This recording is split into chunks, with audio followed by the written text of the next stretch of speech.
আজ আসবি? কল করলি না যে? সৌম্য মৃদু স্বরে বলে। ফোন অন করিনি, রুমের চাবি দে। রিহানের মনে পড়ে চাবি ইরা নিয়ে গিয়েছে। অতঃপর বলে। তোর ঘরের চাবি তোর ইরাবতী নিয়ে গেছে। সৌম্য অবাক হয়ে বলে। মানে? যা বললাম তাই। সৌম্য রেগে বলে। তুমি চাবি দিলি কেন? রিহান ঘরের ভিতরে গিয়ে বলে। জোর করে নিয়েছে, কি করব? সৌম্য রিহানের ঘরে গিয়ে বিরক্তি কণ্ঠে বলে। চাবি রেখে যাও, ভুল হয়েছে আমার। রিহান কিছু বলল না। সৌম্য রুমের বিদ্যমান সিঙ্গেল বেডের উপর বসে দুহাত জমা করে দুহাতের উপর রাখে। মিনিট তিনেক পরই সৌম্য উঠে দাঁড়ায়। তার ব্যাগ থেকে একটি শার্ট প্যান্ট বের করে ওয়াশরুমে গিয়ে শাওয়ার নেয়। এরপর দ্রুত বাইরে বেরোনোর জন্য পা বাড়ালে রিহান ভ্রু কুঁচকে বলে। কই যাস? তুই আসবি জানতাম না, তাই তোর জন্য মিল নিইনি, আগে বললে নিয়ে রাখতাম। সৌম্য কিছু বলল না। রিহান এগিয়ে এসে সৌম্যর হাত টেনে বলে। আরে কই যাস? আমি খাবার এনে দিচ্ছি বাইরে থেকে, তুই রেস্ট নে। সৌম্য বিরক্ত হয়ে বলে। কাজ বাড়িয়ে রেখেছিস, এখন রেস্ট করবো কিভাবে? একটু থেমে বলে। আগামীকাল বনুকে এখানে আনবো। রুমে তো 12টা বেজে আছে, চাবিটা নিয়ে আসতে হবে। রিহান অবাক হয়ে বলে। খোঁজ পেয়েছিস? সৌম্য রিহানের দিকে তাকায়। মুখে মলিনতার ছোঁয়া। দীর্ঘশ্বাস ফেলে বলে। পাইনি, তবে কালকে যাব। দোয়া করিস যেন বনুর খোঁজ পাই। কতদিন হয়ে গেল ওকে দেখি না। রিহান সৌম্যর কাঁধে হাত রেখে নীরব সান্ত্বনা দেয়। ধরনীর বুকে সন্ধ্যা নেমেছে। সৌম্য একটি ফাঁকা জায়গায় রাস্তার পাশে দাঁড়িয়ে আছে। ইরার ফোনে মেসেজ দিয়েছে, সাথে লোকেশন পাঠিয়েছে সে যেখানে আছে। সৌম্য এই কয়েকদিনে তার ফোন কয়েকবার অন করেছিল মাত্র। তাছাড়া সবসময় বন্ধ করে রাখতো। যখন ফোন খুলতো ইরার কত শত মেসেজ, কল, নোটিফিকেশন ভেসে উঠতো। সৌম্য মলিন মুখে ফোন হাতে বসে থাকতো। ইরার কল আসলে দ্রুত ফোন অফ করে রাখতো। কথাগুলো ভেবেই সৌম্য দীর্ঘশ্বাস ফেলে। হঠাৎই ইরা এক প্রকার দৌড়ে এসে সৌম্যর গলা জড়িয়ে ধরে। সৌম্যর শরীর ঝাঁকি দিয়ে ওঠে। 2 সেকেন্ডেই সৌম্য ইরাকে চিনল। ঢোক গিলে নেয় সৌম্য। ইরা দুপা উঁচু করে দুহাতে শক্ত করে সৌম্যর গলা জড়িয়ে ধরেছে। ফুপিয়ে কাঁদছে মেয়েটি। সৌম্য তার ডান হাত ইরার মাথায় রাখতে গিয়েও গুটিয়ে নেয়। চোখ বুজে বহু কষ্টে কয়েকবার ঢোক গিলল। মৃদু স্বরে বলল। ইরা স্যার। ইরা ছাড়লো না, বরং আরো শক্ত করলো হাতের বাঁধন। সৌম্য স্ট্যাচু হয়ে দাঁড়িয়ে আছে। বেশ কিছুক্ষণ পর ইরা সৌম্যকে ছেড়ে দুহাত সৌম্যর গা লাগলে নেয়। ভাঙা গলায় বলে। কোথায় হারিয়েছিলি তুই সৌম্য? আমি এই কয়েকটা দিন পাগলের মতো খুঁজেছি তোকে, কোথাও পাইনি। বল না, তুই কই হারিয়েছিলি? আর এমন করিস না সৌম্য, আমার দম আটকে আসে। সৌম্য ইরার বিধ্বস্ত মুখ পানে চেয়ে রইল। ফর্সা মুখ টকটকে লাল হয়ে আছে। চোখ দুটো অসম্ভব লাল। সৌম্য চোখে মুখে অসহায়ত্ব। চোখ বুজে লম্বা শ্বাস টেনে নিজেকে শক্ত করলো। এরপর তার দু গাল থেকে ইরার হাত সরিয়ে দিয়ে সৌম্য নিজেই দুপা পিছিয়ে গিয়ে বলে।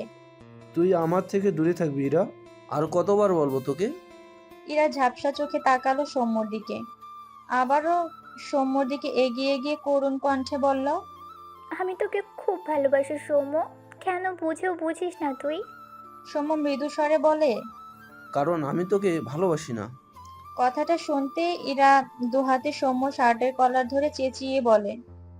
তুই মিথ্যা বলছিস, মিথ্যুক তুই, আমাকে ভালোবেসে স্বীকার করিস না তুই।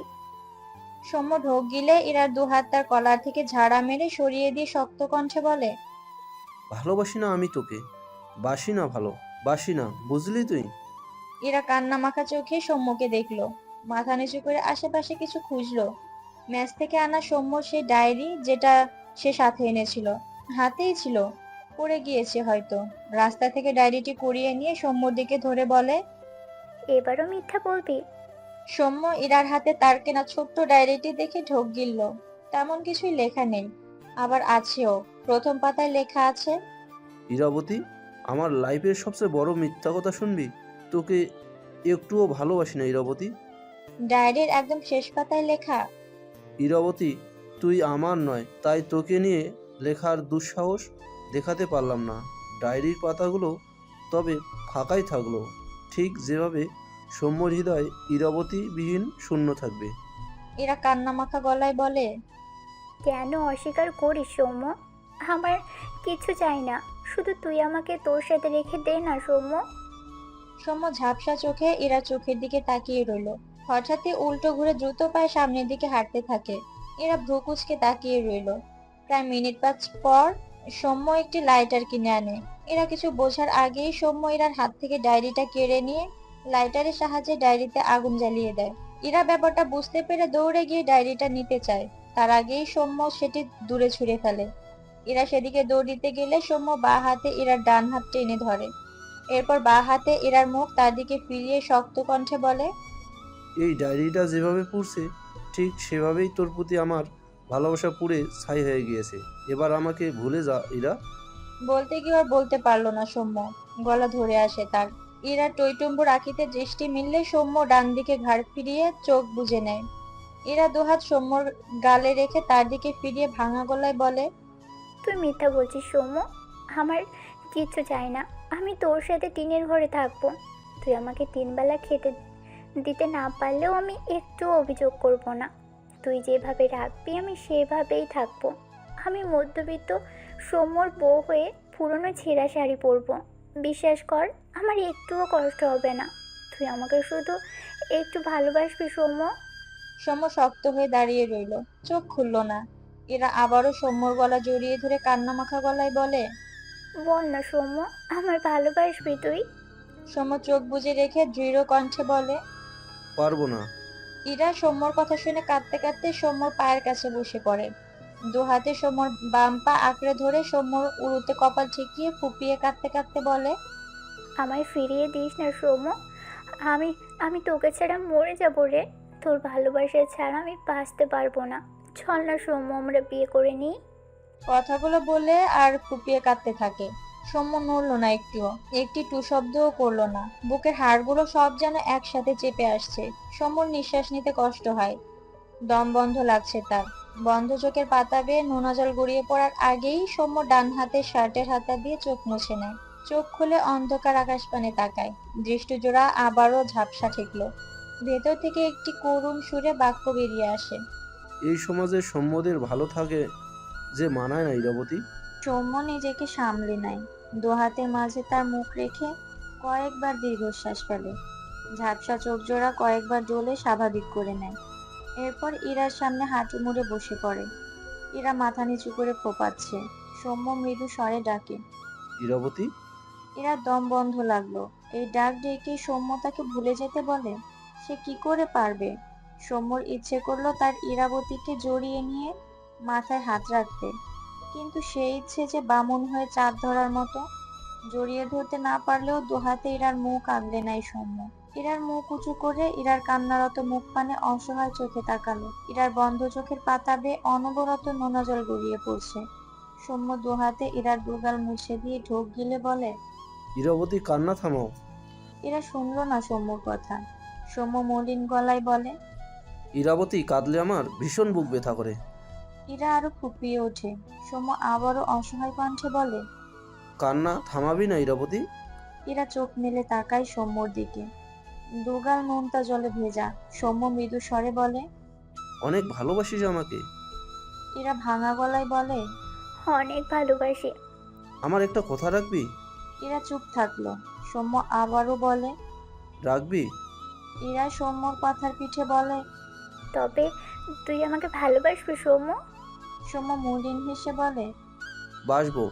ইরা অবাক হয়ে বলে, কি কথা রাখতে হবে? আগে বল, রাখবি? রাখবো।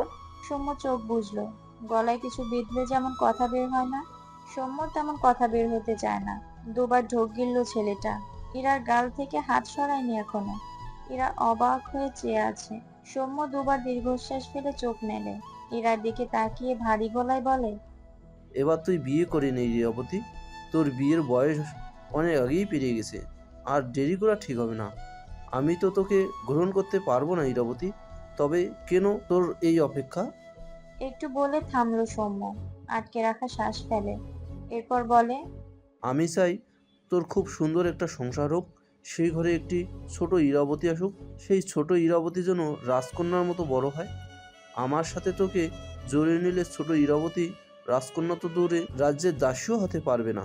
এরা স্তব্ধ চোখে সৌম্যর দিকে তাকিয়ে রইল। চোখ ফেটে দুফোঁটা পানি টুপ করে গড়িয়ে পড়ল। সৌম্য ইরার গাল ছেড়ে মাথা নিচু করে নিল।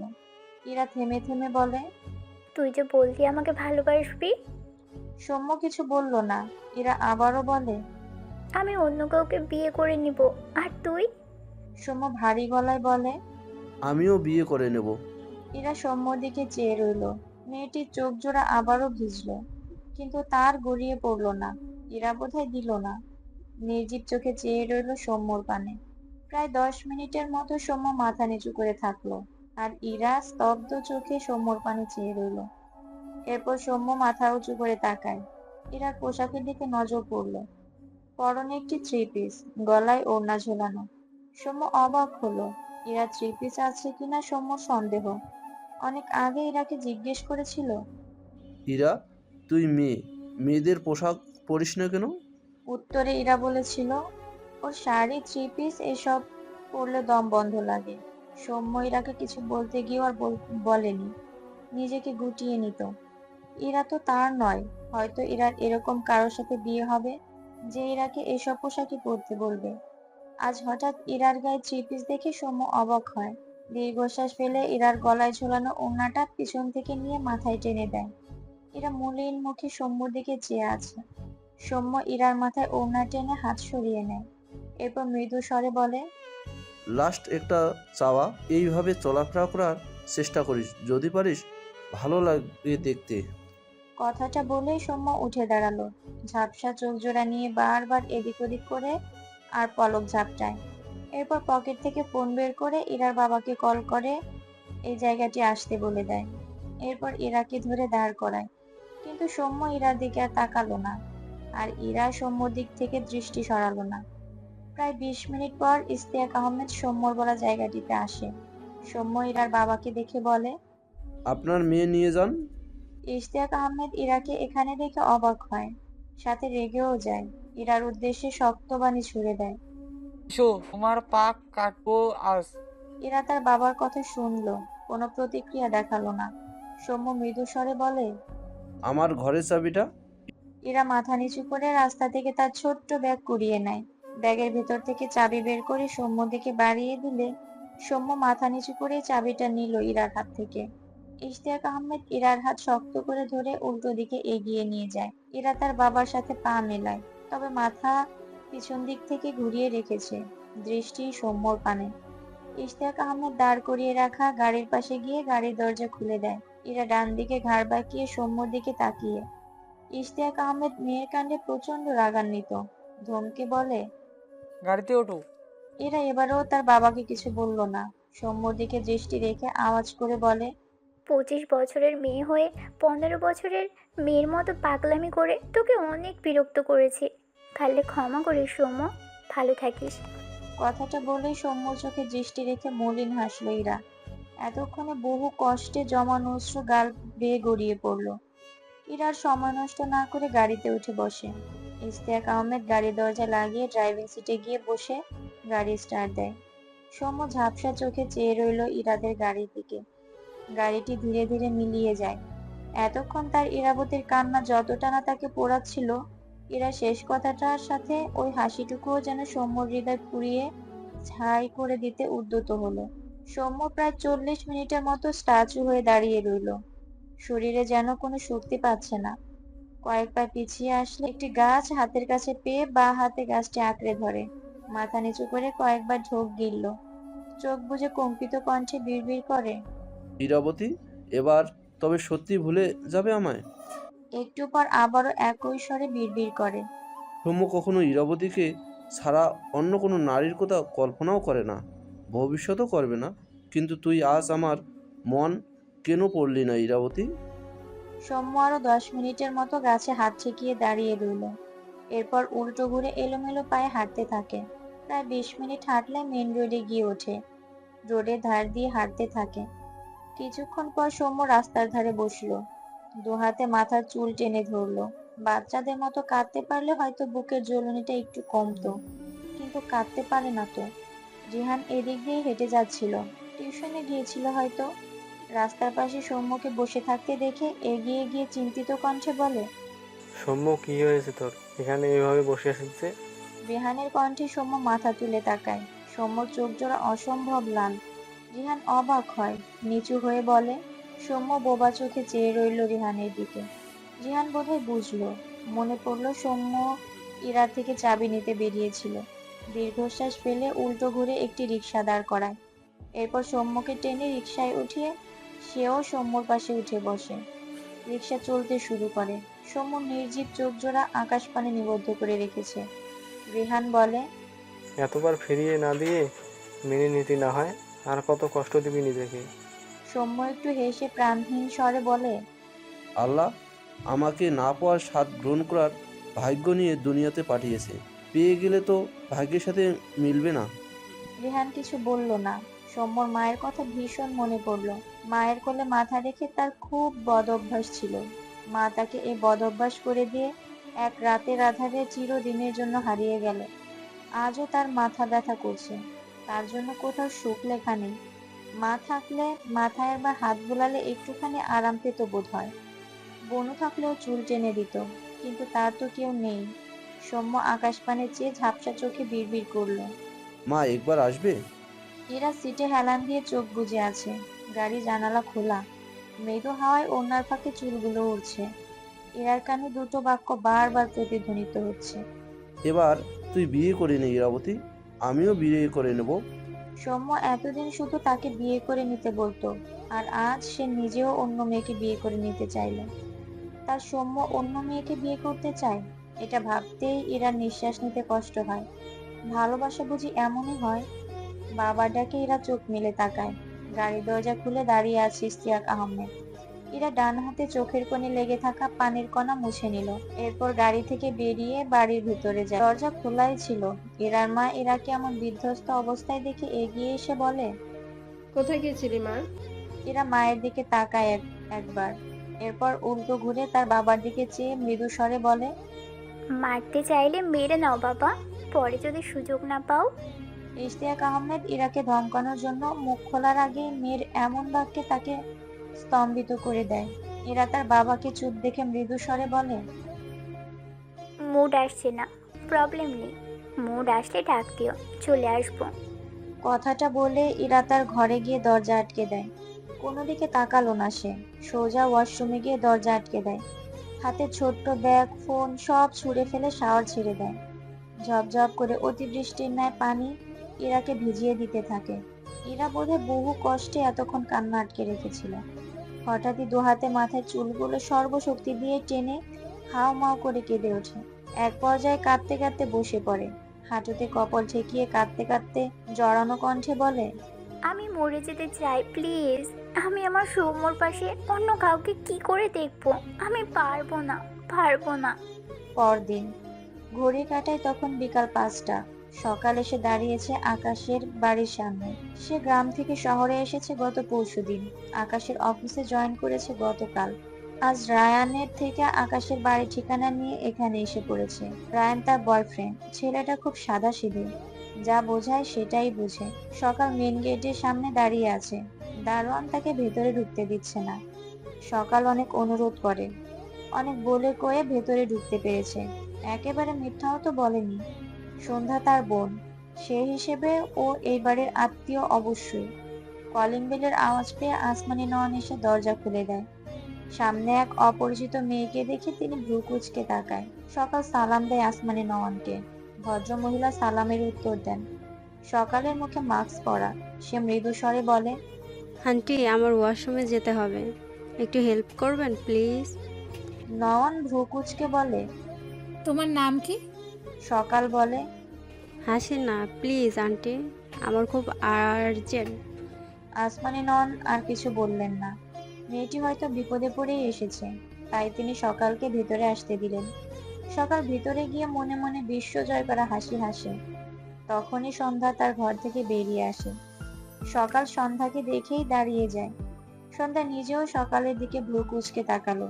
যদিও মুখে মাস্ক পরা, কিন্তু তার কাছে চেনা চেনা লাগলো। আসমানি নয়ন সন্ধ্যাকে দেখে এগিয়ে গিয়ে বলে, সন্ধ্যা, ওই মেয়েটারে বাথরুম দেখাইয়া দে তো মা। সন্ধ্যা মাথা নেড়ে সম্মতি দেয়। আসমানি নয়ন সকালের উদ্দেশ্যে বলে, ওর সাথে যাও। তিনি মূলত হালকা খাবার যেমন চা বিস্কুট খেতে দিবেন সকালকে। একজন এসেছে, যতই না চিনো, খালি মুখে গেলে তার খারাপ লাগবে। সকাল সন্ধ্যার পাশে হেঁটে সন্ধ্যা ঘরের দিকে এগিয়ে যায়। সন্ধ্যা বারবার ঘাড় বাঁকিয়ে সকালের দিকে তাকাচ্ছে। সকাল মনে মনে হাসছে। ঘরে গিয়ে সন্ধ্যা অসময়ের দিকে এগিয়ে গিয়ে সকালকে দেখিয়ে দিতে চায়। তার আগেই সকাল শক্ত হাতে সন্ধ্যার হাত টেনে ধরে। সন্ধ্যা ভ্রু কুঁচকে পিছু ফিরে তাকায়। সকাল তার মুখ থেকে মাস্ক নামিয়ে নিয়েছে। সকালকে দেখে সন্ধ্যার মুখ বিস্ময়ে হা হয়ে যায়। সকাল হেসে বলে, কিরে কেমন আছিস? সন্ধ্যার চোখ জোড়া ছলছল করে ওঠে। নিজের বলতে কাউকেই তো পাশে পায়নি। সেই যে বিয়ের পর এখানে চলে আসলো, তার ভাইটাও আর আসে না, বাবাকেও দেখে না, সৎ মা, তার দুটো সৎ ভাই বোন কাউকেই দেখে না। যতই এরা তার সাথে খারাপ ব্যবহার করুক, সে তো ছোট থেকে এদের সাথেই বড় হয়েছে। মায়া কাজ করে। সন্ধ্যা সকালকে জড়িয়ে ধরে। সাথে সাথেই সকাল সন্ধ্যাকে ধাক্কা মেরে সরিয়ে দেয়। সন্ধ্যা দুপা পিছিয়ে যায়। সকাল রেগে বলে, তোর এসব চিপকা চিপকি যায় না কেন? অসহ্যকর একটা। সকালের ব্যবহারে সন্ধ্যা অবাক হয় না। সকাল এরকমই করে তার সাথে। এতদিন পর নিজের একটা মানুষকে দেখে সন্ধ্যা খুব আবেগী হয়ে পড়েছে। না চাইতেও চোখ থেকে দুফোঁটা পানি গড়িয়ে পড়ে। সন্ধ্যা আবারও সকালের দিকে একটু এগিয়ে গিয়ে ইশারায় বোঝায়। সৌম্য ভাইয়া কোথায়? সকাল বিরক্তি কণ্ঠে বলে, তোর এসব হাত পা নাচানাচি করে আমার সাথে কথা বলবি না তো? বিরক্তিকর। মুখ দিয়ে কথা বলতে পারলে বলবি, নয়তো জোকারের মতো হাত পা নাচাবি না। সন্ধ্যা অসহায় চোখে তাকালো। আবারও চোখ জোড়া ভরে উঠল। সে তো কথা বলতে পারে না, কি করবে? সময় নষ্ট করলো না সন্ধ্যা। দ্রুত টেবিলের উপর গিয়ে একটি কাগজে কিছু লিখে সকালের সামনে নিয়ে এসে মেলে ধরে। সকাল চোখ বুলায়। যেখানে লেখা, সকাল আপু, আমার সৌম্য ভাইয়া কোথায় একটু বলবে? সৌম্য ভাইয়াকে আমার এখানে একবার আসতে বলবে প্লিজ। সকাল এবারও বিরক্তি কণ্ঠে উত্তর দেয়। তোর ভাই আমাদের বাড়ি আর যায় না? মরছে নাকি আল্লাহ জানে। সকালের কথায় সন্ধ্যা বিস্ময় চোখে তাকায়। হাত থেকে কাগজটি পড়ে যায়। বুকটা কেঁপে উঠল। চোখ থেকে টুপ টুপ করে নোনা পানি গড়িয়ে পড়তে লাগলো। তার ভাইয়ের কিছু হলে সে কি করে বাঁচবে? সকাল আপু তাকে নিয়েই না হয় বলুক, তার ভাইকে নিয়ে এভাবে না বললে কি খুব ক্ষতি হয়? কথাগুলো ভেবে ডান হাতে চোখ মুছলো। এরপর দুহাত জমা করে সকালের সামনে অনুরোধ করে বোঝায়। প্লিজ বলো আমার সৌম্য ভাইয়া কোথায়? এটুকু বোঝাতে গিয়ে আবারও চোখ থেকে টুপ টুপ করে পানি গড়িয়ে পড়ে। হঠাৎ আসমানি নওয়ান সন্ধ্যাকে ডাকতে ডাকতে এদিকে আসছে দেখে সন্ধ্যা দ্রুত দুহাত নামিয়ে নেয়। দুহাতে মুখ মুছে মাথা নিচু করে নেয়। আসমানি নওয়ান দরজায় দাঁড়িয়ে সকালের উদ্দেশ্যে বলে, হয়েছে তোমার? সকাল সন্ধ্যার গালে হাত দিয়ে বলে, জি আন্টি, এই মেয়েটার সাথে কথা বলছিলাম, ভীষণ মিষ্টি মেয়ে। আসমানি নওয়ান মৃদু হাসলো। তার জান্নাত মিষ্টি হবে না তো কে হবে? সকাল মেয়েটিকে তার ভালোই লাগলো। মিশুক মনে হলো। এটুকু সময়ে কি সুন্দর করে কথা বলছে। তিনি উল্টো ঘুরে যেতে যেতে বলে, আইস্তা কথা কয়া আইসো তাইলে। সন্ধ্যা, মেয়েটারে সাথে নিয়ে আয় মা। আসমানি নওয়ান যেতেই সকালের চোখে মুখে বিরক্তি ভর করে। সন্ধ্যা কিছু বোঝার আগেই সকাল সন্ধ্যার হাত টেনে একটি আয়নার সামনে নিয়ে দাঁড় করায় সন্ধ্যাকে। সন্ধ্যার পাশে সে দাঁড়ায়। এরপর আয়নায় তাকিয়ে বলে, শুনলাম তোর সাথে নাকি ওই আকাশ নাওয়ানকে জোর করে বিয়ে দিয়েছে তোর শাশুড়ি মা। আকাশ নাওয়ান রাজি তো হয়নি, উল্টো তোর জন্য ডিভোর্স পেপার বানাতে দিয়েছে। অবশ্য দিবে না কেন? আয়নায় নিজেকে দেখ, গায়ের রংটা কেমন চাপা দেখেছিস? তোর চেয়ে আকাশ নাওয়ান কত স্যাড ফর্সা কল্পনা করতে পারবি তুই? আবার কথাও বলতে পারিস না, বোবা একটা। আকাশ তোকে ডিভোর্স দেবে না তো কাকে দিবে? আকাশ ডিভোর্স পেপারে সাইন করেছিল, তোকে পেপারটা এনে দিয়ে সাইন করাতো, কিন্তু তার এক বান্ধবী সেটা ছিঁড়ে ফেলেছে, বুঝলি তো? আবার ওই ডিভোর্স পেপার রেডি করতে দিয়েছে। তার ডিভোর্স হয়ে গেলে কোথায় যাবি ভেবেছিস কিছু? তোর ভাই তো লাপাত্তা। কথাগুলো টানা বলে সকাল থামলো। সন্ধ্যা আয়নায় সৃষ্ট সকালের প্রতিবিম্বের দিকে বিস্ময় দৃষ্টিতে চেয়ে আছে। চোখ দুটো ভরে উঠেছে, যেন টোকা দিলেই ঝমঝমিয়ে বৃষ্টি নামবে। সকাল কথাগুলো বলে ঘর থেকে বেরিয়ে যাওয়ার আগে বলে, তোকে একটা খবর দেই, আমি আকাশ নওয়ানের পিয়ে। এটার মানে কি জানিস? আকাশ নওয়ানের সাথে 24 ঘন্টা থাকবো। এরপর কি হতে পারে বুঝতেই তো পারছিস। আমি কিন্তু আকাশের চেয়ে আরও ফর্সা, আবার কথাও বলতে পারি। বোবা নই তোর মতো। তোর ডিভোর্সটা হলেই চুটকি মেরে আকাশ নওয়ানের বউ হয়ে যাব আমি।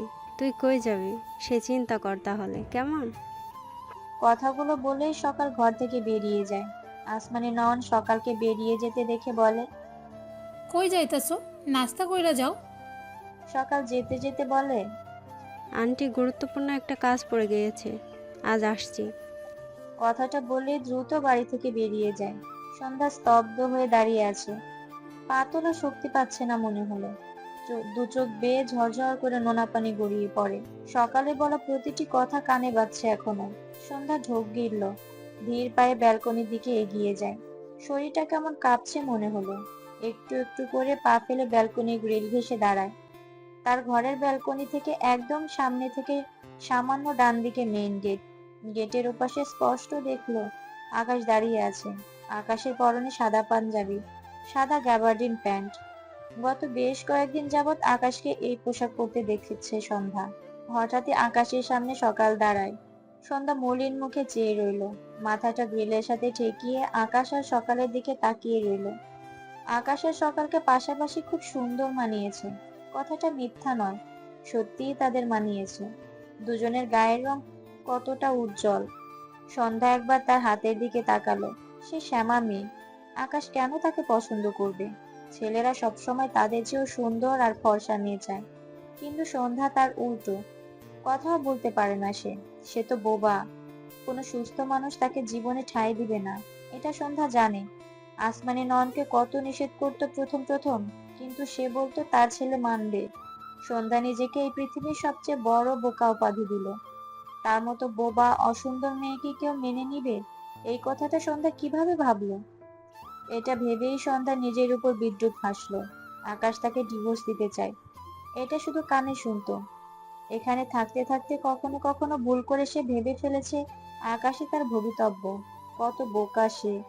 আকাশ তার মতো মেয়েকে চায় না বলে ডিভোর্স পেপারে সাইন পর্যন্ত করেছে। আর একজন ছিঁড়ে ফেলেছে বলে আবারও ডিভোর্স পেপার রেডি করতে দিয়েছে। কত বিতৃষ্ণা তার প্রতি! সন্ধ্যার চোখের বাঁধ থামে না। আকাশ তাকে ডিভোর্স দিবে এ তো নতুন নয়, তবুও কষ্ট কেন হয় এই কথাটা ভাবলে? এটা বোধহয় কবুল বলে বিয়ের টান। সন্ধ্যা রাস্তায় তাকালে দেখলো আকাশ আর সকাল এখনো দাঁড়িয়ে আছে। সন্ধ্যার চোখ থেকে পানির বন্যা বয়। চোখে মুখে কত মায়া, অসহায়ত্ব, ব্যথা ফুটে উঠেছে। তা কেউ দেখতে পায় না। সন্ধ্যা গ্রিলে মাথা ঠেকিয়ে রেখে ওভাবেই চোখ বুজলো। বন্ধ চোখে পাতা বেয়ে অনবরত নোনা পানি গড়িয়ে পড়ে। তার ভাই কি আর আসবে না? কোথায় সৌম্য ভাইয়া? সন্ধ্যার খুব মনে পড়লো ভাইয়ের জন্য। তার ভাইটা ঠিক আছে তো? কথাটা ভাবতেই সন্ধ্যা ফুপিয়ে উঠল। আকাশ এতক্ষণ কলে কথা বলছিল, ইম্পর্টেন্ট কল ছিল। সকালকে দেখে দাঁড়াতে বলেছিল। এখন কল কেটে সকালের দিকে তাকায়। মেয়েটি তার পিয়ের আবার পিয়ে, তার বাড়ির কাছে কি করছে সেটাই ভাবছে। অতঃপর বলে, তুমি এখানে কি করছো? সকাল মৃদু স্বরে বলে, স্যার আমার এদিকে কাজ ছিল তাই এসেছিলাম।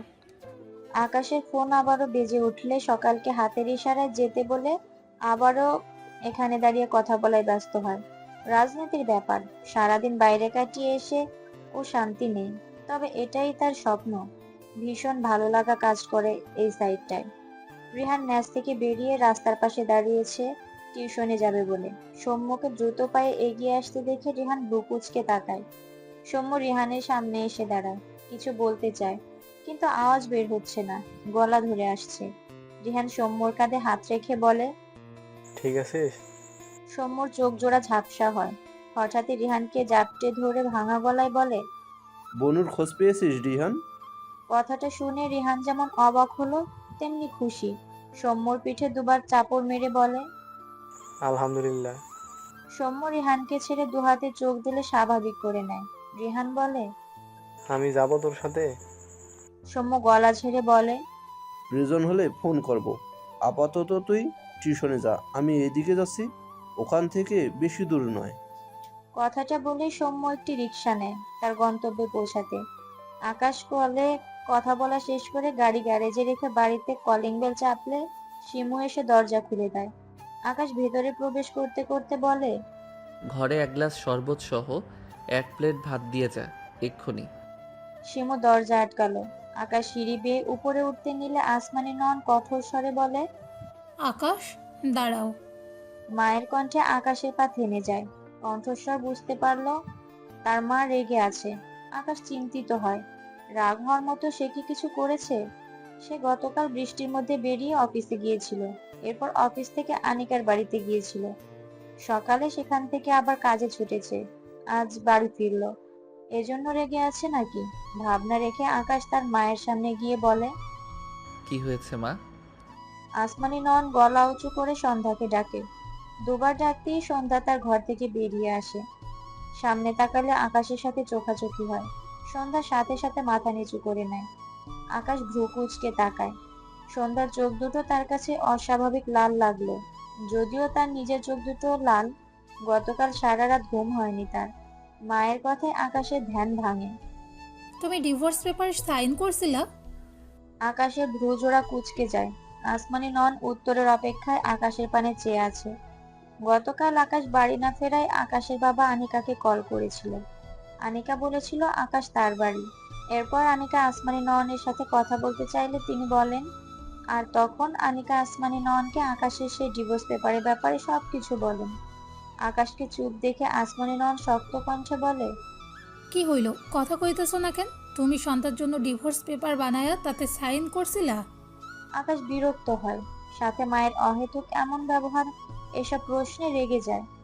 গতকাল এই মেয়েটার জন্য সে বাড়িতেই আসলো না।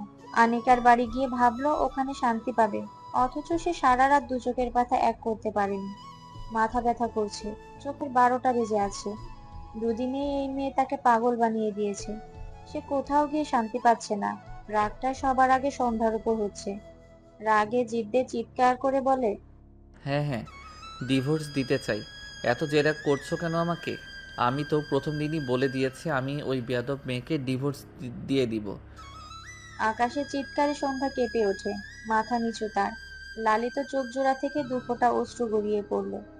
আসমানি নয়ন রেগে আকাশের ডান গালে কষিয়ে একটা থাপ্পড় মেরে দেয়। আগুনে ঘি ঢালার মতো কাজ হলো যেন।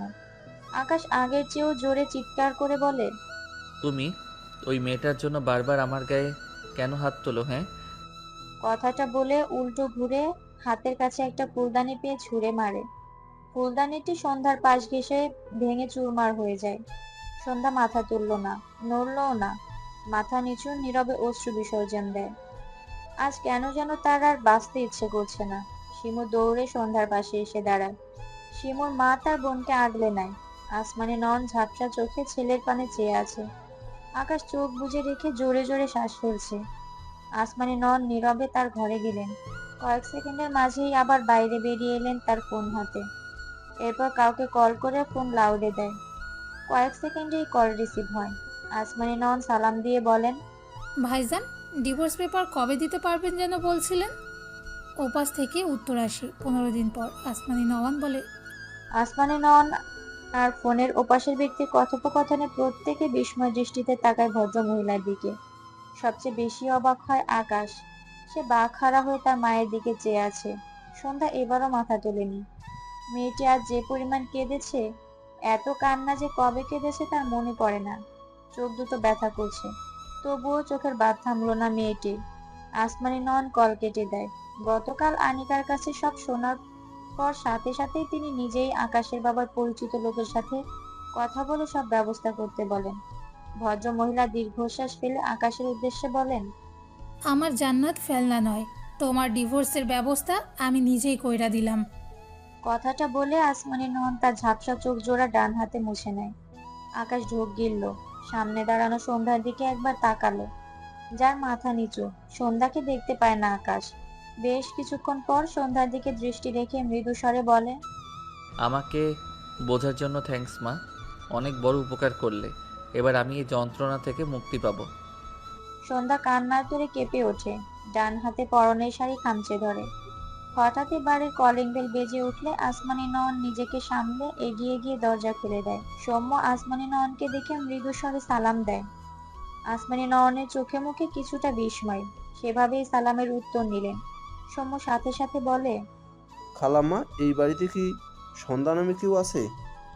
সৌম্যর কথায় আসমানি নয়নের চোখে আগের চেয়ে হাজার গুণ বিস্ময় ভর করে। কাপা কণ্ঠে বলে, তুমি সন্ধ্যার কে বাবা? সৌম্য আসমানি নয়নের চোখের দিকে তাকালে অবাক হয়। ভদ্র মহিলার দু চোখ ভর্তি পানি, যা একটু আগেও ছিল না। মনে হচ্ছে তাকে দেখে কাঁদছে। সৌম্য এসব রেখে মৃদু স্বরে বলে, জি, আমি সন্ধ্যার বড় ভাই। কথাটি শুনতেই আসমানি নয়নের মাথাটা কেমন চক্কর দিয়ে ওঠে। সৌম্যর লাস্ট কথাটা বেশ জোরে ছিল। প্রত্যেকেই সৌম্যর কথাটি শুনতে পেয়ে দরজার দিকে তাকায়। সকলের চোখে মুখে বিস্ময়। সন্ধ্যা তার ভাইয়ের গলা একটু একটু পেয়ে ধীরে ধীরে অনেকটা এগিয়ে এসেছিল। লাস্ট কথাটা জোরে বলার সাথে সন্ধ্যা সামনে তাকিয়ে সৌম্যকে দেখে বিস্ময় চোখে তাকায়। কোনো দিকে না তাকিয়ে এক দৌড় দেয়। আকাশের সাথে ধাক্কা খেয়ে মেয়েটি পড়তে গিয়েও নিজেকে বাঁচিয়ে নিয়ে দৌড় দিয়ে তার সৌম্য ভাইয়ার বুকে ঝাঁপিয়ে পড়ে। সৌম্যর শরীর ঝাঁকি দিয়ে ওঠে। সন্ধ্যা দুহাতে সৌম্যকে জড়িয়ে ধরে ফুপিয়ে ওঠে। আসমানি নন কি রিয়াকশন দিবেন বুঝতে পারছেন না। শিমুর মা সন্ধ্যাকে দেখেই বলেছিল তাদের বাসায় শিমুকে পড়াতে আসে একজন, ওর সাথে সন্ধ্যার চেহারার খুব মিল, কিন্তু তিনি পাত্তা দেয়নি। এরকম মানুষ হয় না, কিন্তু সামনাসামনি দেখে তার নিজেরই ভেতরটা কেমন যেন করে উঠলো। দেখে তো মনে হয় সন্ধ্যা আর ছেলেটা একই মায়ের পেটের, কিন্তু এটা কিভাবে সম্ভব? সন্ধ্যাকে দৌড়ে আসতে দেখেছে সৌম্য, দেখেছে তার বোন বিধ্বস্ত মুখখানা নিয়ে তার বুকে শান্তি খুঁজতে ঝাঁপিয়ে পড়েছে। সৌম্যর চোখ জোড়া ঝাপসা হয়, শরীর কাঁপছে তার। তার বনুকে পেয়েছে সে। কাপা দুহাত তুলে সন্ধ্যার পিঠে রাখলো, ভাঙা গলায় ডাকে, বনু। সন্ধ্যা নিঃশব্দে চোখের পানি ফেলে। সৌম্য ঢোক গিলে। সন্ধ্যা নিজেকে সামনে মাথা উঁচু করে সৌম্যর দিকে তাকায়। সৌম্য সন্ধ্যার দু গালে হাত রেখে বলে, কেমন আছিস বনু? সন্ধ্যা ঠোঁট উল্টে দুদিকে মাথা নেড়ে বোঝায় সে ভালো নেই। এরপর হাত দিয়ে বোঝায়। তোমায় খুব মনে পড়তো ভাইয়া। সৌম্য তার ঝাপসা চোখ জোড়া কয়েকবার পলক ঝাপটে স্বাভাবিক করে নেয়। এরপর দু হাতে সন্ধ্যার মুখ মুছে দিয়ে মৃদু স্বরে বলে, এই তো চলে আসছি আমি। এবার তোকে আমার সাথে নিয়ে যাব, প্রমিস। সন্ধ্যা মলিন মুখে তার ভাইয়ের দিকে চেয়ে থাকে, আবারও হাত দিয়ে বোঝায়। আমি তোমার কাছে আসিনি কেন ভাইয়া? সৌম্য ধরা গলায় বলে, কেউ আমাকে তোর খোঁজ দেয়নি বনু। আমি অনেক খুঁজেছি তোকে। বাবা বলেছিল তোকে না কি বেঁচে দিয়েছে, আর সায়ন বলেছিল বিয়ে হয়ে গেছে। আমি কিছুই বুঝতে পারছিলাম না। তুই ঠিক আছিস বনু? এখানে তোকে সবাই মারে তাই না? সন্ধ্যার চোখ থেকে পানি গড়িয়ে পড়ে। সৌম্য ডান হাতে বুড়ো আঙুলের সাহায্যে আবারও তার বোনের গাল মুছে দিয়ে বলে, কাঁদিস না বনু, আর কেউ তোকে কিছু বলতে পারবে না। সন্ধ্যা ডান হাত তুলে তার ভাইয়ের গাল ছুঁয়ে দেয়। ভেজা চোখে মৃদু হাসে। সৌম্য নিজেও বোনের হাসিতে একটুখানি হাসে। এদিকে সন্ধ্যা আর সৌম্য কথোপকথনে পুরো বাড়ির লোক বিস্ময় চোখে চেয়ে আছে। আকাশ একবার সৌম্যর দিকে তাকায়, আর একবার পিঠ ফিরিয়ে থাকা সন্ধ্যার দিকে তাকায়।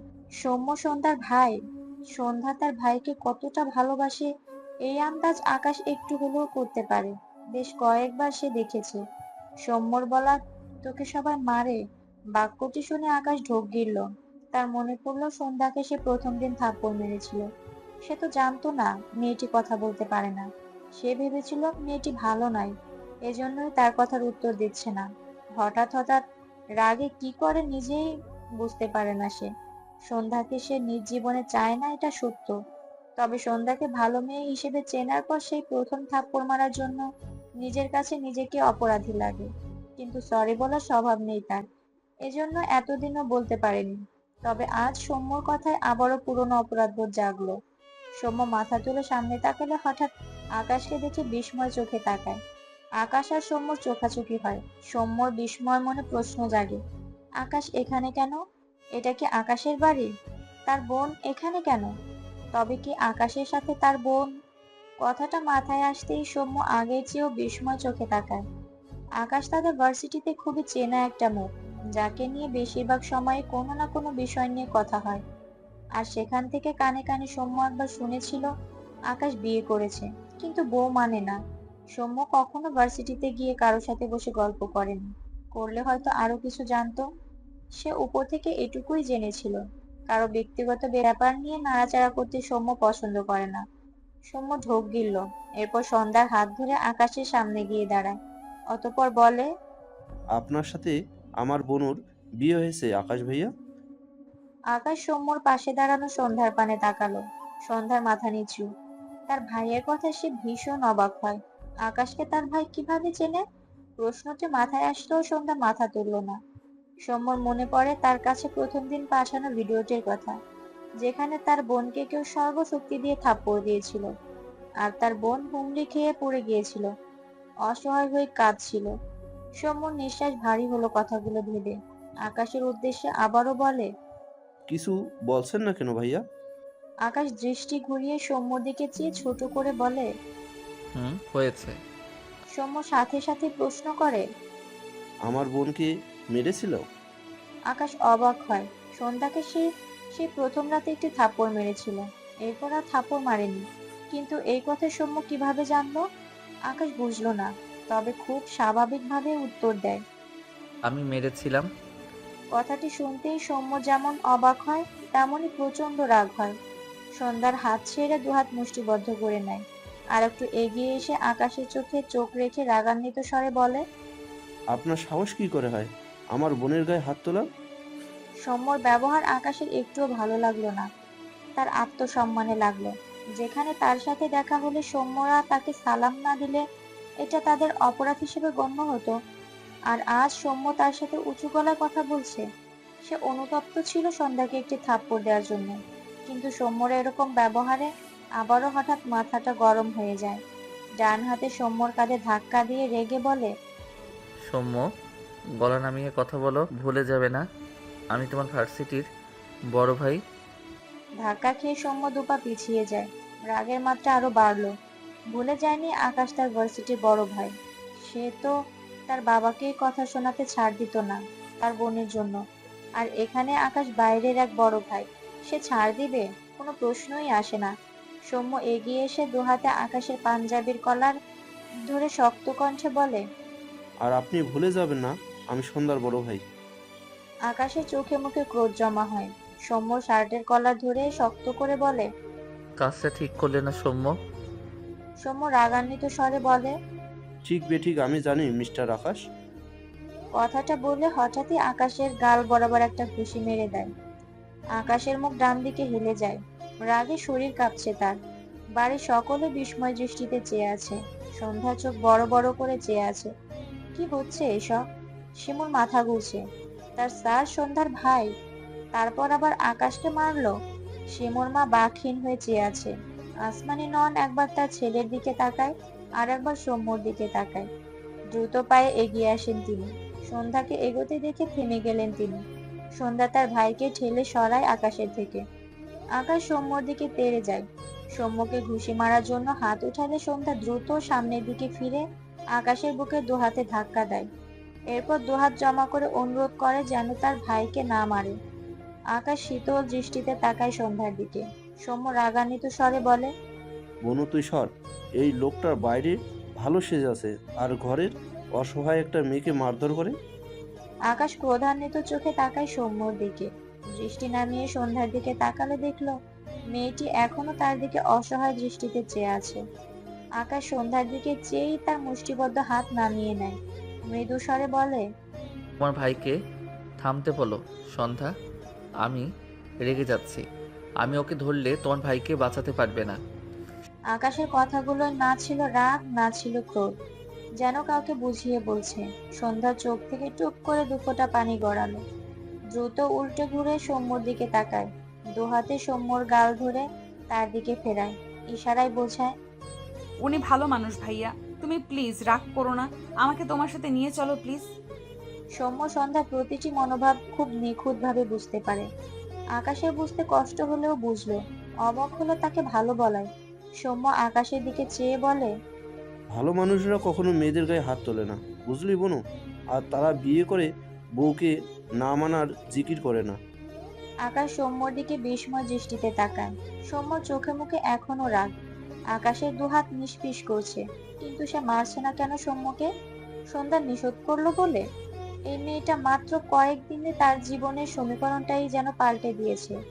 নিজের এসব হ্যাবিট নিজের বহন করতেই অসহ্য লাগছে। সন্ধ্যা তার ভাইকে বোঝায়, সে সব বুঝিয়ে বলছে। এরপর সৌম্য থেকে ফোন নিয়ে লিখতে শুরু করে। প্রায় মিনিট চার কিছু লিখলো। সবাই চুপ থাকলো, কেউ কিচ্ছু বলল না। সন্ধ্যার লেখা শেষ হলে সে তার ভাইয়ের সামনে ফোন ধরে, যেখানে লেখা, ভাইয়া, আকাশ নওয়ানকে তার মা আমার সাথে তার ইচ্ছের বিরুদ্ধে বিয়ে দিয়েছিল। তিনি বিয়ে করতে চাননি, এই জন্য আমাকে মানতে পারছিলেন না।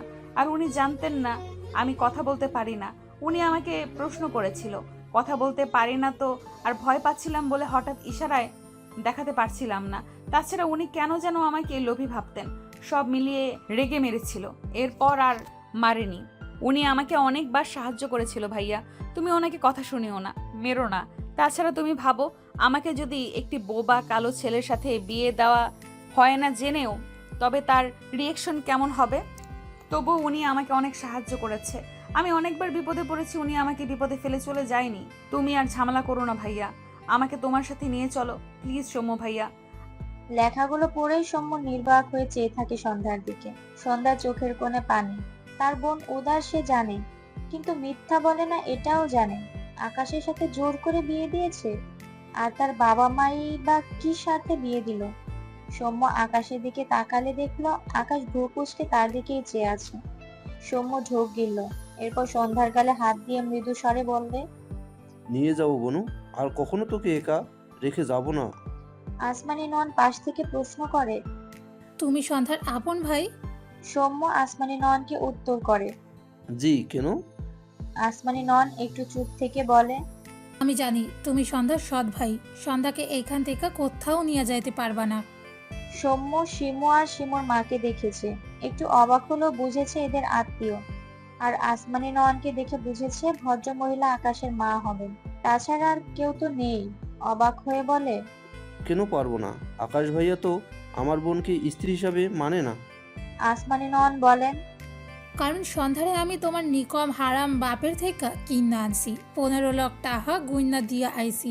সেইখান থেকে তুমি ভাগ পাও নাই বলে আবার আমার জান্নাতরে নিয়ে যাইতে আইছো। এত অত্যাচার কইরাও শান্তি হয় নাই তোমাগো? আসমানি নওয়ানের কথাগুলো শুনে সকলের মনে হলো এখানে মাত্র বোম ব্লাস্ট হয়েছে। আকাশ সবচেয়ে বেশি অবাক হলো। তার বিয়ের পরপর সে 15 লাখ টাকা উধাও দেখে তার মাকে জিজ্ঞেস করলে তিনি অনেক রিয়াক্ট করে। আর এদিকে তিনি ওই টাকাগুলো দিয়ে সন্ধ্যাকে কিনে এনেছে। সন্ধ্যা সৌম্য দুজনেই হতবাক হয়ে চেয়ে আছে আসমানি নয়নের দিকে। আসমানি নয়ন সন্ধ্যার দিকে তাকালো। মেয়েটিকে তিনি জানাতে চায়নি, যতই হোক জন্মদাতা বাপ সে। সন্ধ্যা কষ্ট পাবে, কিন্তু আজ আবার সেই নরকে তার জান্নাতকে যেতে হবে শুনে নিজেকে সামলাতে পারলেন না। সৌম্য ঢোক গিলে বলে, কি বাজে কথা বলছেন? আমি এসব ব্যাপারে কিছু জানি না।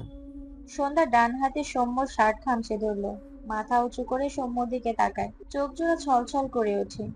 সৌম্য বাঁ হাতে তার বোনকে নিজের সাথে আগলে নেয়, ডান হাত সন্ধ্যার গালে রেখে কাপা কণ্ঠে বলে, বনু, বিশ্বাস করো, আমি এসব কিছু জানতাম না, তাই আমি পাগলের মতো খুঁজেছি। বাবাকে নিয়ম করে কল করতাম একটাবার তোর খোঁজ পাওয়ার জন্য। স্বার্থপর বাপটা মুখ থেকেও একবারও একটা শব্দ বের করেনি। আমি অনেক কষ্ট করে তোকে খুঁজে পেয়েছি বনু। তুই আমাকে অবিশ্বাস করলে আমি কি নিয়ে বাঁচবো বলতো? সন্ধ্যা হঠাৎ তার ভাইকে গায়ে জোরে ধাক্কা দেয়।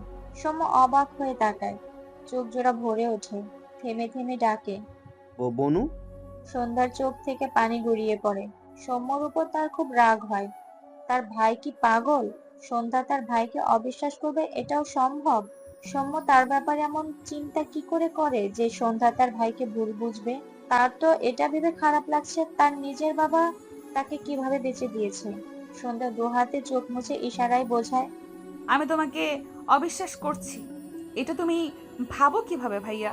তুমিও আমায় পর ভাবো সৌম্য ভাইয়া, আমাকে একটুও বোঝো না? সন্ধ্যার কথাগুলো এবার সবাই সেভাবে বুঝলো না। আকাশ বোধহয় একটু একটু বুঝলো, কিন্তু সৌম্য পুরোপুরি বুঝেছে। অসহায় চোখে তাকায় সন্ধ্যার দিকে। সন্ধ্যার সামনে এগিয়ে গিয়ে সন্ধ্যার মাথায় হাত রেখে বলে, সরি বনু, আমি টেনশনে ভুলভাল বলে ফেলেছি, তোকে ভুল বুঝিনি আমি। সৌম্যর কথা শুনেই সবাই অবাক হয়। এবার হয়তো সন্ধ্যার ইশারায় বোঝালো কথাগুলো বুঝেছে। এদের ভাই বোনের এমন আবেগঘন কথোপকথন প্রত্যেকে অবাক না হয়ে পারে না। সন্ধ্যা ইশারায় বলে। আমাকে তোমার কাছে নিয়ে যাও ভাইয়া প্লিজ। সৌম্য সন্ধ্যার চোখের পানি মুছে দিয়ে বলে। অবশ্যই নিয়ে যাবো বনু। এরপর বিড়বিড় করলো। এমন জানোয়ার বাপ কাউকে দিও না আল্লাহ। আসমানি নন ঝাপসা চোখে সন্ধ্যার দিকে চেয়ে আছে। মনে প্রশ্ন জাগে, সন্ধ্যার এই ছেলেটা সত্যিই একে অপরকে এত মহব্বত করে? সৌম্য আসমানি নয়নের দিকে চেয়ে বলে। আপনি চিন্তা করবেন না, আমি আপনার সব টাকা ফেরত দিয়ে তবেই আমার বোনকে নিয়ে যাব। আসমানি নন সন্ধ্যার পাশে দাঁড়িয়ে বলে। তুই সত্যি আমাকে রেখে চলে যেতে চাস জান্নাত? শিমুর মা অপর পাশ থেকে বলে। আমাদের থেকে দূরে যাস না জান্নাত, ওরা তোকে একটুকু শান্তি দেয় না। অমন নরকে কেন যেতে চাইছিস? সন্ধ্যা একবার আসমানি নয়নের দিকে তাকায়, আর একবার শিমুর মায়ের দিকে তাকায়। ইশারায় বোঝায় তার ভাই তাকে খুব ভালোবাসে, একটু অত্যাচার করে না। সৌম্য অবাক হয় দুজন ভদ্র মহিলার মুখে জান্নাত নাম শুনে। এই নামে তো তার মা তার বোনকে ডাকতো। তার মায়ের সাথে কি কোনো কানেকশন আছে এনাদের? সৌম্য কিছু বলতে গিয়েও এই ভাবনা চেপে রাখলো। সে কিছু জানতে চায় না, সে শুধু তার বোনকে এখান থেকে নিয়ে তার কাছে রাখতে চায়। আকাশ দীর্ঘশ্বাস ফেলল। এদের ব্যাপার স্যাপার অনেকটা বুঝেছে। সৌম্যকে সে অনেক বছর আগে থেকেই চেনে। সৌম্যর কথা শুনে এটাও বুঝলো এদের বাবা সুবিধার নয়। কোনোভাবে এদের দুজনকে এদের বাবাই আলাদা করেছে। তার মায়ের কথাতে স্পষ্ট সে সৌম্যকে চিনতো না। সে এই অনুভূতি থেকে বের হতে চায়। তাছাড়া এদের ভাই বোনকে আলাদা রাখার কোনো মানেই হয় না। যেখানে দুজনেই দুজনের সাথে থাকতে চায়, হঠাৎ রাগ উঠলেও সেই রাগ করতে আকাশের সময় লাগে না। যেমন এখন সে রেগে নেই। অতঃপর দীর্ঘশ্বাস ফেলে বলে। সৌম্য, তোমার বোনকে নিয়ে যেও, তবে টাকা ফেরত দিতে হবে না। আকাশের কথা শুনে আসমানি নন বিস্ময় দৃষ্টিতে তাকায় ছেলের পানে। সন্ধ্যাও অবাক হয়। সৌম্য অপরাধীর ন্যায় তাকায়। সে বুঝলো আকাশ তার অবস্থা জেনেই পুরো 15 লাখ টাকা দিতে নিষেধ করলো। তাদের পুরো ভার্সিটি এমন আকাশকেই চেনে, কিন্তু তখন হঠাৎ উপর থেকে একটু শুনেই রেগে গিয়ে রূপভেদ করে ফেলেছে, এমনকি মেরেছেও। তার বোনের ব্যাপারে ছাড় দিতে পারে না সে। সৌম্য মাথা নিচু করে মৃদু স্বরে বলে। ঋণী থাকতে চাই না, আমি আপনাদের টাকা পরিশোধ করে দেব, আমাকে একদিন সময় দিন। সৌম্য কথাটা বলে সন্ধ্যার দিকে তাকিয়ে বলে। আমি কালকেই এসে তোকে নিয়ে যাব বনু, কেমন? একটু অপেক্ষা করতে পারবি না? সন্ধ্যা ছলছল চোখে তাকায় তার ভাইয়ের দিকে, মাথা নেড়ে বোঝায় সে পারবে। এরপর আবারও হাত নেড়ে বোঝায়। তুমি এত টাকা কোথায় পাবে ভাইয়া? সৌম্য মৃদু হেসে বলে। আমার কি মা আছে? তুই তো আমার মা। তুই আমার সব পারি আমি আমার বোনের জন্য। তুই সাবধানে থাকবি, আমি কালকে এসে তোকে নিয়ে যাব কিন্তু। সন্ধ্যা তার ভাইয়ের বুকে মাথা রাখলো। তার ভাই কোথায় পাবে টাকা, এটা ভেবেই মাথা ঘুরছে। 2 ফোঁটা অশ্রু গাল বেয়ে গড়িয়ে পড়ে। সৌম্য সন্ধ্যাকে বিদায় জানিয়ে বেরিয়ে যায় বাড়ি থেকে। যাওয়ার আগে শিমুর মাকে বলেছে সে আর শিমুকে পড়াতে পারবে না, আর আকাশকে ছোট্ট করে সরিও বলেছে। আসমানি নন কিছু বললেন না। যেখানে সন্ধ্যা যেতে চাই সে কিভাবে বারণ করবে? আকাশ যেহেতু মানবে না সন্ধ্যাকে, তবে চলে যাওয়াই ভালো। আসমানি নন দীর্ঘশ্বাস ফেলে চুপচাপ তার ঘরে চলে গেল। তবে তার মাথায় কিছু ঘুরছে। সন্ধ্যাদের গ্রামে আরেকবার যেতে হবে তাকে। শিমুর মাও মলির মুখে নিজের ঘরে চলে যায়। শিমু ঝাপসা চোখে চেয়ে ভাই বোনের আলাপ দেখলো। সৌম্য তাকে আর পড়াবে না ভেবে ভীষণ মন খারাপ হলো। কিন্তু এর চেয়েও বেশি খারাপ লাগছে সৌম্য আর সন্ধ্যার কথা ভেবে। এজন্যই কি সৌম্য তাকে পড়াতে এসে এত বেশি রুড আর চুপচাপ হয়ে গিয়েছিল? মায়ের পিছু সেও জায়গাটি প্রস্থান করে। সন্ধ্যা যেখানে দাঁড়িয়েছিল এখনো সেখানেই দাঁড়িয়ে আছে। আকাশও দাঁড়িয়ে আছে তার জায়গায়। ধীর পায়ে এগিয়ে এসে সন্ধ্যার সামনে দাঁড়িয়ে মৃদু স্বরে বলে। তোমার ভাই টাকা ম্যানেজ করতে না পারলেও তোমাকে আটকে রাখবো না আমরা, চিন্তা করো না। কথাটা বলে আকাশ আর দাঁড়ালো না। দ্রুত পায়ে সিঁড়ি বেয়ে উঠতে থাকে তার ঘরের উদ্দেশ্যে। সন্ধ্যা মলিন মুখে চেয়ে রইল আকাশের দিকে। ঝাপসা চোখ জোড়া সরিয়ে নিয়ে তার ঘরে চলে যায়। সৌম্য আকাশদের বাড়ি থেকে সোজা তার মেসে এসেছে। এরপর মৌলভীবাজার থাকে সৃজার বাবা অর্থাৎ তার মামার কাছে কল করে। কল রিসিভ হলে সৌম্য তার মামাকে সালাম দেয়। এরপর টুকটাক কথা বলে সৌম্য বলে। মামা, আমার 15 লাখ টাকা লাগবে। সৌম্যর কথা ভদ্রলোক থম মেরে কিছুক্ষণ বসে থাকে। এরপর বলে। এত টাকা কি করবে বাবা? সৌম্য তার বাবার কুকীর্তি বলতে চাইলো, কিন্তু ফোনে বলতে ইচ্ছে হলো না। অতঃপর বলে। আমি আপনাকে সামনাসামনি সব বলবো মামা। আপনি কি আমাকে কালকের মধ্যে টাকাটা দিতে পারবেন? সৃজার বাবাকে চুপ দেখে সৌম্য মৃদু স্বরে বলে। আমি আপনাকে সব টাকা পরিশোধ করে দেবো মামা, আমি একটু সময় দিয়েন। সৌম্যর কথা ভদ্রলোক হেসে ফেলল। একটু পর বলে, পাগল ছেলে, তোমার মায়ের ঋণ শোধ করতে পারবো না কখনো আমি। তাছাড়া তোমার সাথে আমার অনেক হিসাব নিকাশ আছে। তুমি এলে সব হবে, আর আমি তোমাকে কালকে টাকা পাঠাবো বাবা, চিন্তা করো না। তবে একটু লেট হতে পারে। সৌম্য মৃদু স্বরে বলে। আচ্ছা মামা, সমস্যা নেই। এরপর কল কেটে দেয়। পাশে রিহান বসা। সে গালে হাত দিয়ে বলে, আমার মাঝে মাঝে মনে হয় তোর বাপ তোদের বাপ তো নয়, ওটা মানুষও নয়। এমন অমানুষের গল্প কখনো শুনিনি আমি। সৌম্য রিহানের দিকে তাকিয়ে রইল। মৃদু হেসে বলে, তোর বাবা তোকে প্রতি মাসে টাকা পাঠায় তাই না? রিহান মাথা নেড়ে বলে, তা তো দেয়ই। চাকরি তো করি না এখনো। মাঝে মাঝে আমি না করলেও জোর করে দেয়। ভাবে আমি মিথ্যা বলে কষ্ট করব হয়তো। সৌম্য মলিন হেসে নির্জীব গলায় বলে, তোর বাবা তোকে সুখে রাখতে টাকা দেয়, আর আমার বাবা নিজে সুখে থাকতে আমার বোনকে বেঁচে দেয়। কথাটা বলেই সৌম্য দু হাতের মাঝে মুখ লুকিয়ে রেখে ভাঙা গলায় বলে, মা বেঁচে থাকতে আমার বাবাও আমার সুখের কথা ভাবতো। আসলে যার মা নেই তার কেউ নেই, কথাটা আমি আমার বোন খুব বাজেভাবে ফিল করছি, এখনো করছি। রিহান মলিন মুখে তাকালো। নীরব সান্ত্বনা স্বরূপ সৌম্যর কাঁধে হাত রাখলো। রাত তখন 1টার কাছাকাছি। সন্ধ্যা বিছানার এক কোণে চুপ করে বসে আছে। দুহাঁটু ভাঁজ করে হাঁটুতে গাড় ঠেকিয়ে অজানায় তাকিয়ে আছে। দৃষ্টিতে প্রাণ নেই। দুপা সামনের দিকে সামান্য মেলে রাখা। সন্ধ্যা দৃষ্টি ঘুরিয়ে তার দুপায়ে রাখে।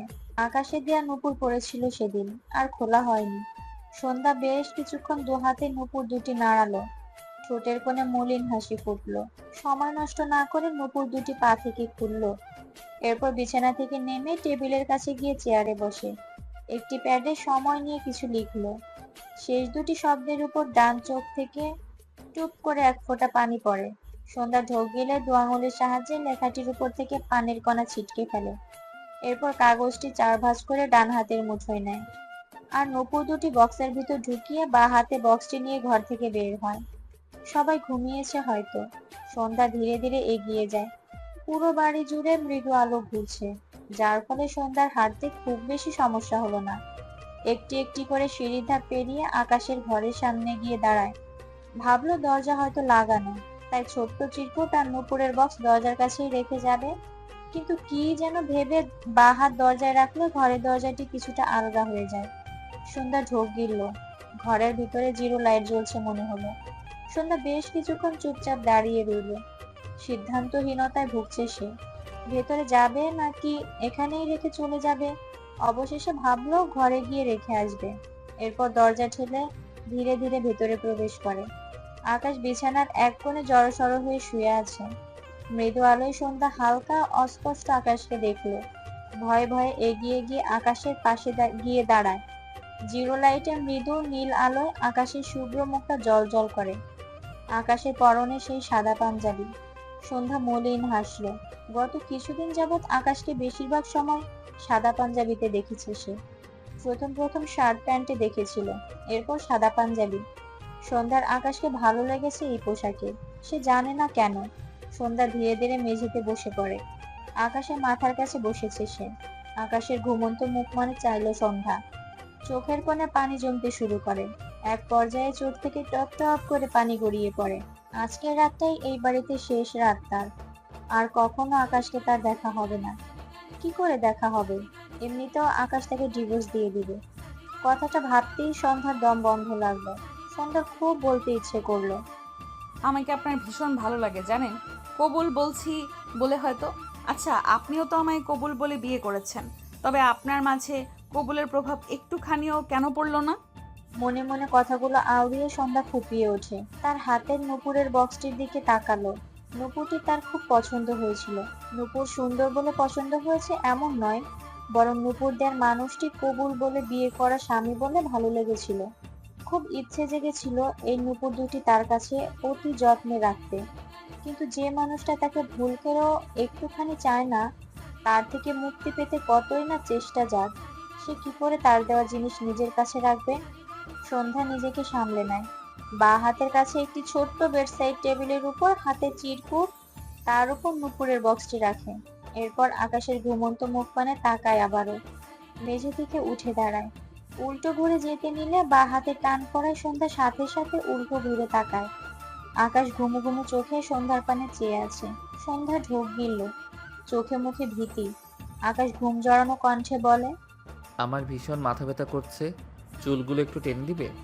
কথাটা বলেই চোখ জোড়া বুজে নেয়। সন্ধ্যার হাতটিও আলগা করে দেয়। আকাশ তার যে হাত ধরেছিল, সন্ধ্যা তার সেই হাতের দিকে তাকালো। তার কাছে আকাশের হাত অনেক গরম লেগেছে। সন্ধ্যা তার ভীতি চেপে একটু এগিয়ে গিয়ে আকাশের কপালে হাত ছোঁয়ালে ভীষণ অবাক হয়। আকাশের গায়ে অনেক জ্বর। আকাশে জড়সড় হয়ে শোয়ার কারণ বুঝলো সন্ধ্যা। বেডের পাশে একটি কাঁথা নিয়ে আকাশের গায়ে জড়িয়ে দিল। আকাশ বোধহয় একটু আরাম পেল। আবারও তার লালিত চোখ জোড়া টেনে খুলে বাচ্চাদের মতো করে বলে, চুল টেনে দিবে না? আকাশের ব্যবহারে সন্ধ্যা অবাক হয়, তবে ডান দিকে মাথা নেড়ে সম্মতি দেয়। আকাশ বোধহয় খুশি হলো, একটু হেসে বলে, তুমি একদম সন্ধ্যার মতো দেখতে।